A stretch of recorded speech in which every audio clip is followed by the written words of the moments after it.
We walked across the same stage that day. Same gowns, same hats, same smiles for the camera. But behind mine, there was something colder. Something that didn't show up in photos. My parents had paid every cent of my sister Julia's tuition while I worked nights just to keep up. When I once asked my mother why, she didn't hesitate. She deserved it, she said. You didn't. I never forgot those words. They became the quiet echo that lived in every corner of my mind. They came to our graduation anyway, sitting in the front row like proud parents. My father straightened his tie. My mother adjusted Julia's cap one last time.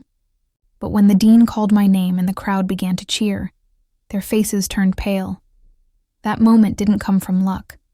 It came from years of silence, sacrifice, and a decision I made long ago, to never let their neglect define me. From the outside, we looked like the perfect family. Matching Christmas sweaters, family portraits with neat smiles, a 2-story house with white shutters and a perfect green lawn. But if you looked close enough, you'd see it. The way my mother's hand lingered on Julia's shoulder in every photo, but never on mine. The way my father's eyes softened only when Julia spoke. We were twins. Born 4 minutes apart. 4 minutes? Yet somehow those 4 minutes turned into miles. When I fell and scraped my knee as a kid, Mom pressed a napkin into my hand and said, "You're strong. Lisa, you'll be fine." When Julia so much as sniffled, she dropped everything, cooing and fussing over her like the world had stopped turning. Oh, my poor baby. It didn't stop as we grew up. On birthdays, Julia got a new bike. I got her old one spray-painted silver to look new. When she forgot her homework, Mom wrote her a note to excuse it. When I forgot mine, I got a lecture about responsibility. They were little things, tiny cuts that didn't bleed much on their own, but they added up. Over time, I learned not to expect a bandage. By high school, I stopped competing. I studied quietly, worked part-time at a cafe, and saved every dollar. Julia spent weekends at malls, holding up dresses in front of mirrors, laughing with friends, knowing I couldn't afford to join her.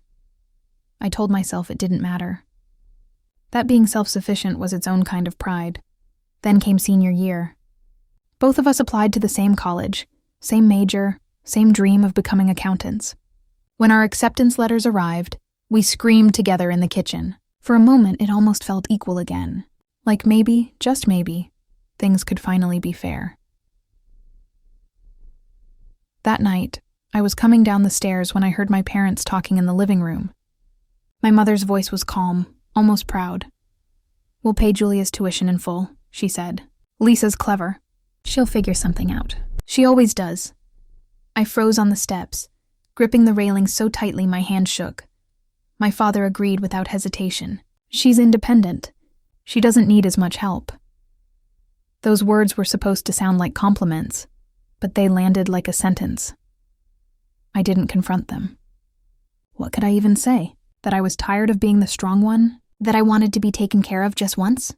Instead, I went back upstairs, packed my things in silence, and promised myself one thing. I would never ask them for money. Not once.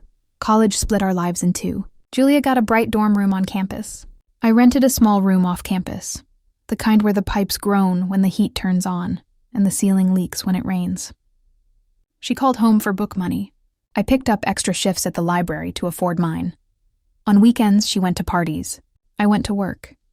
Sometimes I'd see her on campus, sunlight hitting her hair just right, surrounded by friends. She'd wave, smiling like she didn't have a care in the world. "You look tired, Lisa," she said once, tilting her head. "Maybe you should manage your time better." I smiled back, pretending her words didn't sting.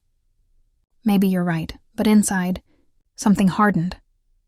What she didn't know was that every hour I worked, every sacrifice I made, was building something she couldn't see.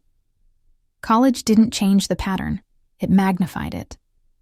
Julia moved through campus like she owned it. She joined a sorority, bought new clothes, posted pictures from weekend getaways.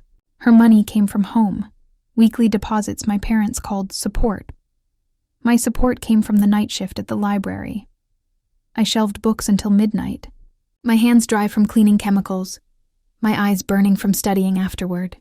When other students slept, I typed essays under fluorescent lights that hummed too loud. Every morning, I passed Julia's dorm window on my way to work. Her light was off and on, music drifting out, the sound of laughter and carefree youth. I wondered if she ever thought about me down the street, counting every dollar, living off coffee and determination. Sometimes we'd meet at the dining hall. She'd sit across from me, hair perfect, nails polished, speaking about her life like it was a movie. "You should come to one of our parties," she said once. "You're always working. Don't you get tired of it?" I stirred my coffee. "All the time," I said softly. "But it's what I have to do." She laughed like she didn't understand. And maybe she never would. The breaking point came a few months later. Tuition deadlines loomed, and I was short on payments. I didn't want to call home, but I had no choice. I wasn't asking for a handout, just a little help. A loan I'd pay back. Mom answered the phone. I could hear the TV in the background, Julia's voice somewhere nearby, cheerful and carefree. "Mom," I began carefully, "I was wondering if maybe you and Dad could help me cover part of my tuition this semester. Just a bit. I'll pay it back as soon as I can." There was a pause, long enough for my throat to tighten.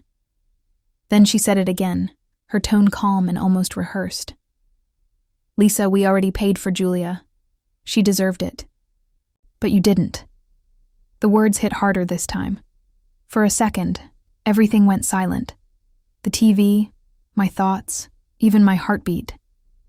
"I didn't deserve it?" I whispered, more to myself than to her. "You're strong," she continued. "You'll figure it out. You always do." And then the line went dead. I stood there, phone still pressed to my ear, staring at my reflection in the dark dorm window. The girl looking back wasn't crying. Her eyes were dry, sharp, quiet. Something inside her shifted, like a door closing softly, permanently. That night, I didn't go to sleep. I went to the library early, long before my shift started. I wiped tables, arranged shelves, and made a silent promise. If they believed I didn't deserve their help, fine. I'd prove I didn't need it. I'd make them remember my name in a way they couldn't ignore. By the time dawn broke and the first students arrived, I already had a plan. Scholarships, internships, any opportunity that existed. I would find it. I would fight for it. I started waking up before sunrise, studying when the world was still quiet enough to think. I read finance textbooks by the dim light of my phone, memorizing charts until they blurred together. Exhaustion became normal, almost comforting. One day, I stayed late after class to review notes. My professor, Dr. Malcolm, walked past my desk and paused. "You seem to understand this material better than most," he said. "Where'd you study before this?" "Nowhere special," I said. "I just read a lot," he smiled, thoughtful.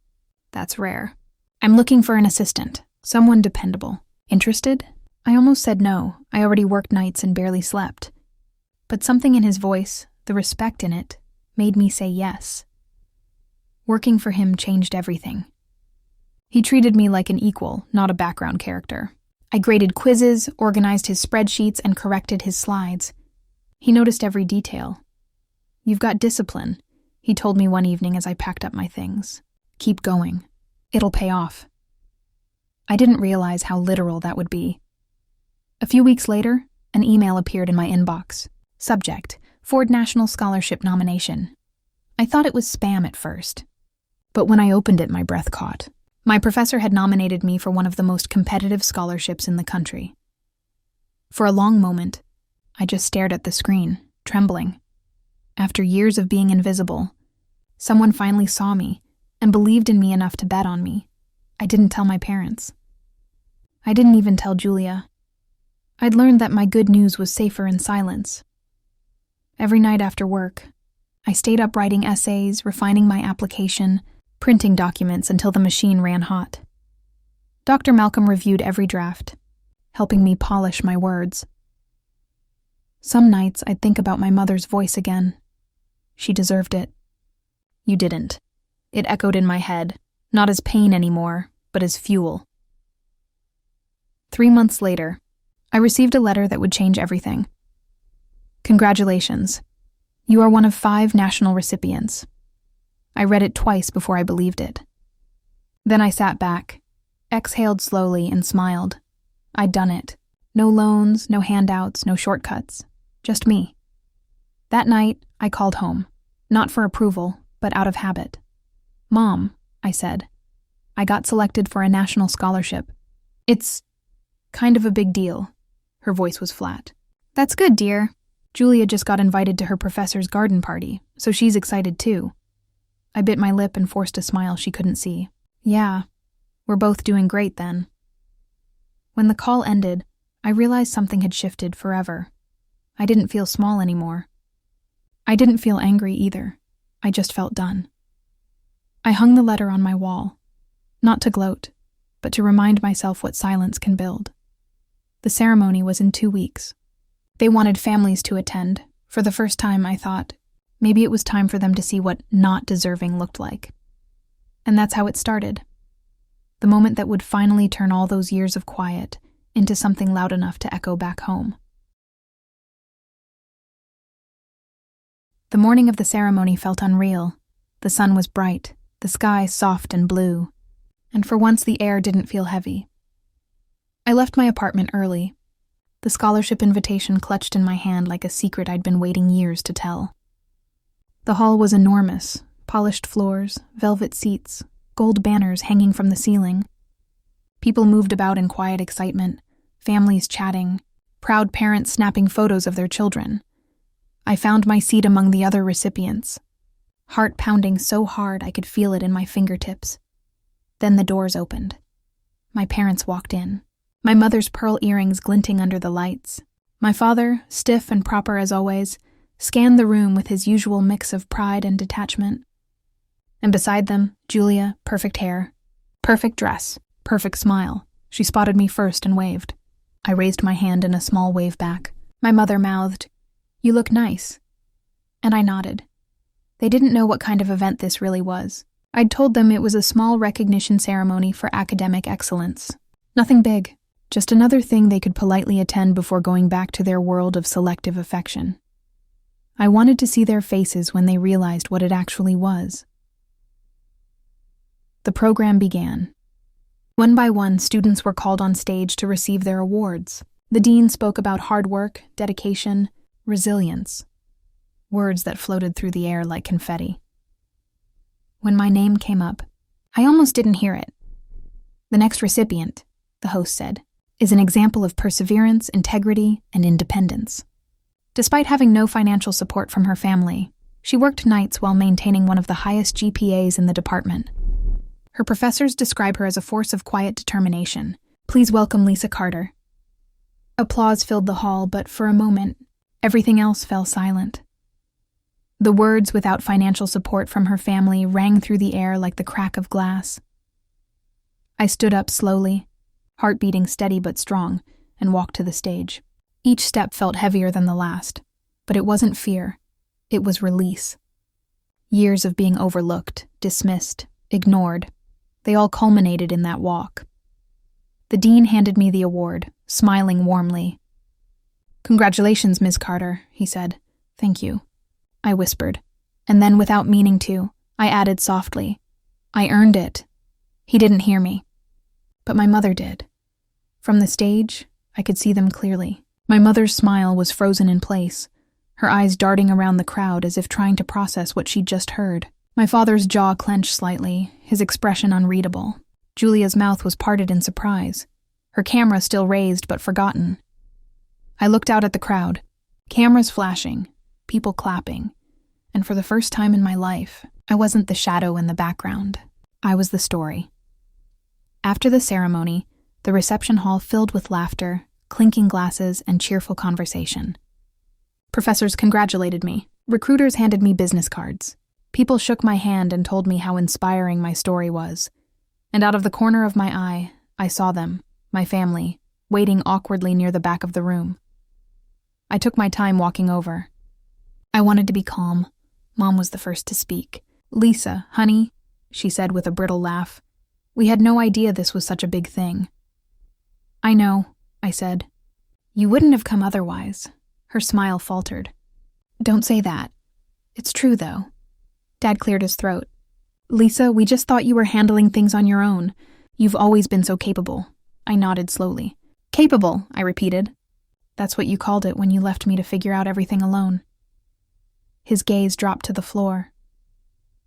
You told me once, I continued, my voice calm but sharp, that Julia deserved your help.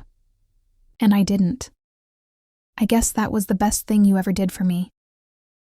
Mom blinked fast, as if trying to think of something to say. Julia just stood there, pale and quiet, fingers tightening around her purse. I didn't know, Julia whispered. I thought you got help too. I didn't realize. You never wondered why I worked 2 jobs while you were at parties? Her eyes filled with shame. I didn't want to see it, she said softly. There it was. The truth I'd been waiting years to hear. You don't have to apologize, I said. I don't need that anymore. I just wanted you to know I made it. Without you, my mother's lip trembled. Lisa, don't be like this. We're proud of you. No, I said gently. You're surprised by me. There's a difference. For the first time, they looked small. Not because I was trying to make them feel that way, but because the truth had finally taken up its rightful space between us.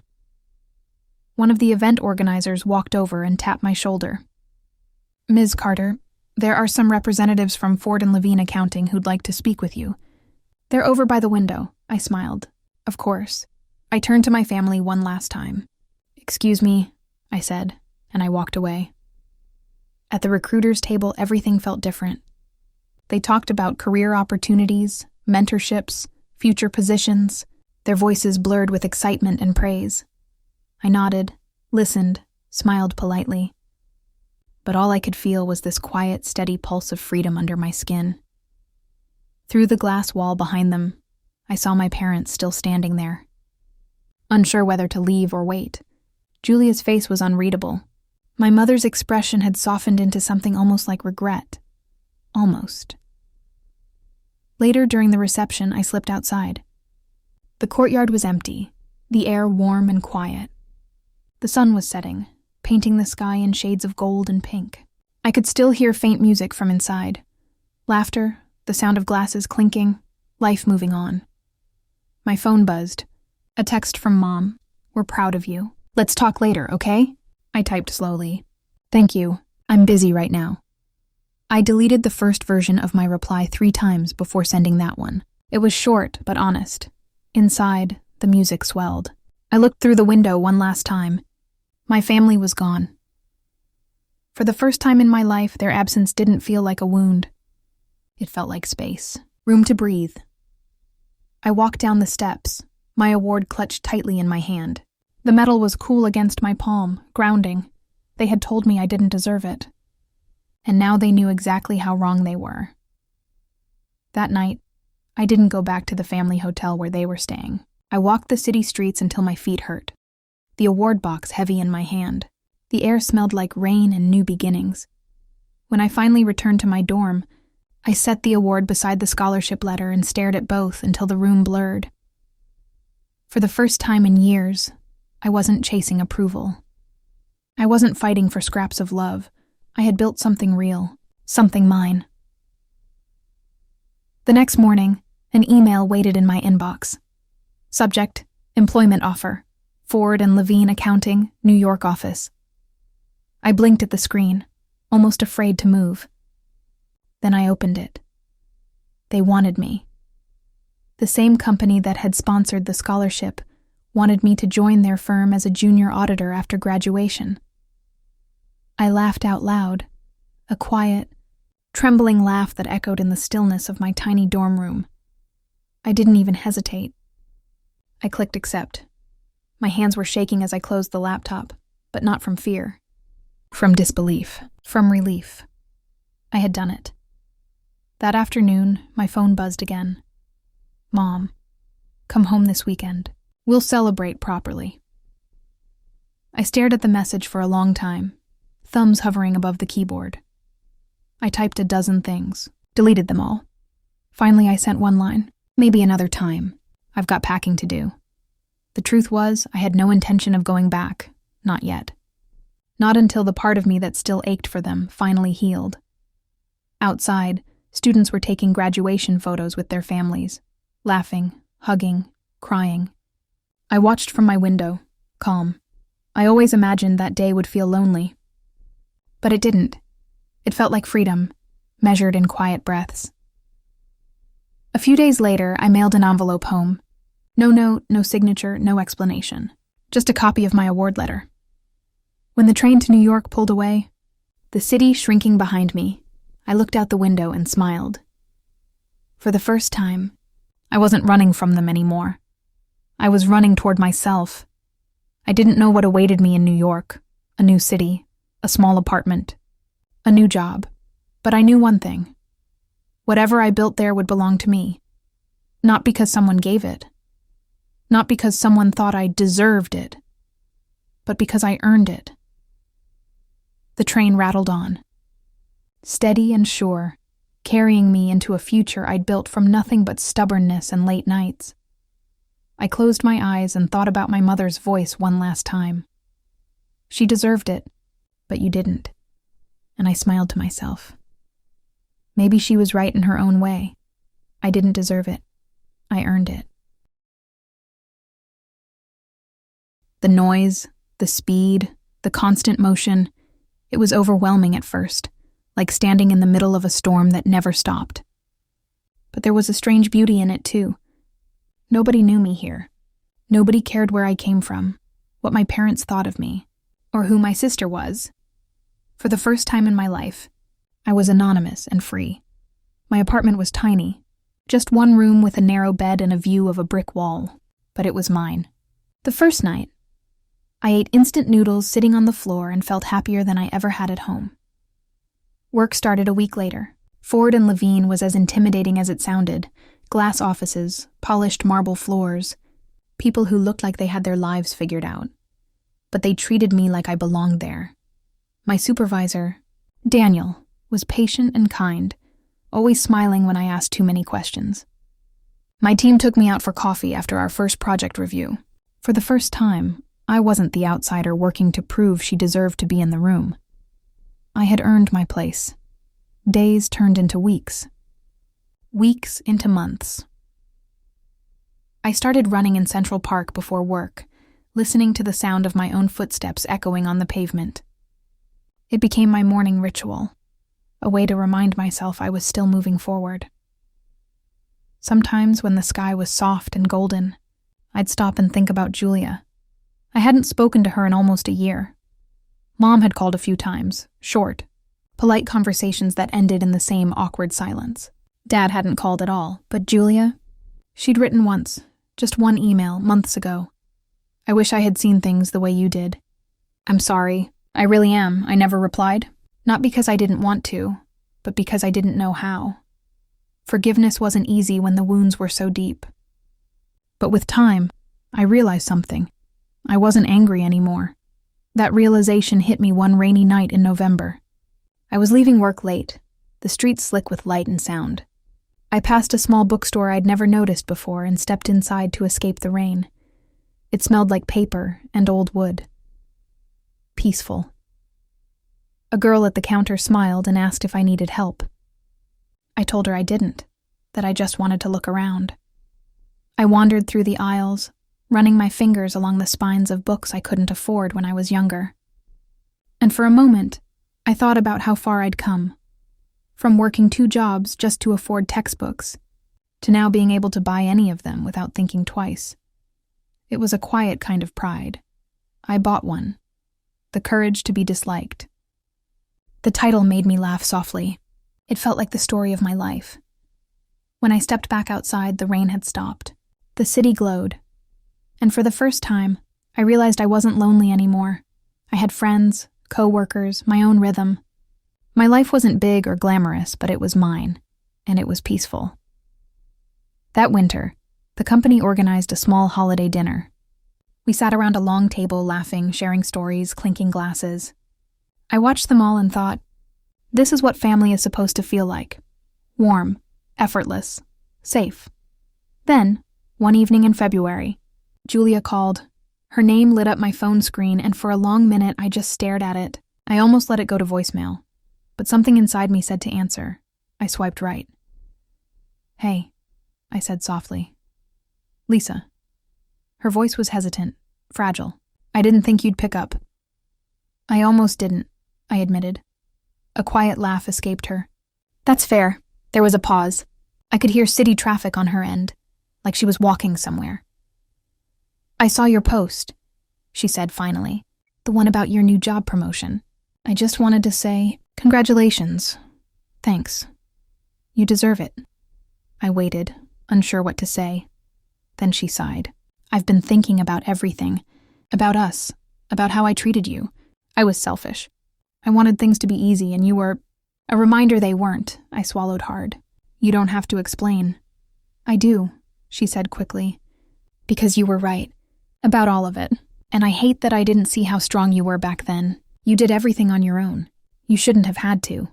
Her voice cracked. For a long moment, neither of us spoke. Finally, I said, "We were kids, Julia. You did what you knew." "We both did." "I miss you," she whispered. And that was it. The one sentence I hadn't realized I needed to hear. I felt my throat tighten, tears burning behind my eyes. "I miss you too," I said. She let out a shaky breath. "Mom's not doing well," she added quietly. "She's been asking about you." My chest ached. "Is it serious?" "Not yet, but she's softer now. Different. I think she regrets a lot." Regret. That word used to feel like a fantasy. Something my mother would never know. Now it just sounded sad. Julia hesitated. "Would you come visit?" "Just for a weekend. No pressure." I closed my eyes. The thought of going back terrified me. Not because I hated them anymore, but because I wasn't sure I could handle seeing them as they were now. Older, smaller, human. "I'll think about it," I said finally. "That's all I can ask," she said softly. "I love you, Lisa." The call ended, and I sat on my bed staring at the city lights outside my window.